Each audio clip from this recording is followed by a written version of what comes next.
Welcome! In front of me I have Hama Fit Watch 5910, and I'm gonna show you how to enable and disable the Do Not Disturb mode on this device. Let's start by waking up the screen on our watch. You can do it by pressing the side button. After you wake up the screen, swipe right on the screen to open the shortcut menu, and here we have the Do Not Disturb mode icon. To enable the mode, tap on this icon. As you can see, it said Do Not Disturb mode activated.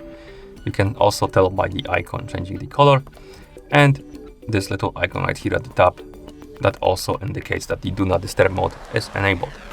And to turn it off, to disable the Do Not Disturb mode, simply open the shortcut menu again and tap on the icon again, like this. If your phone, or rather if your watch is paired with a phone, you can also set up a schedule for your Do Not Disturb mode. So let's move the watch to the side, bring our phone, open the Hama Fit Pro application on our phone. In the app, let's tap on Device, scroll down and tap on Other Settings.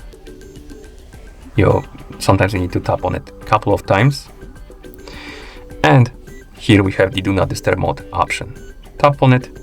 Now, enable it by tapping on the switch. And then you can set up the schedule, basically the time period in which the Do Not Disturb mode will be turned on.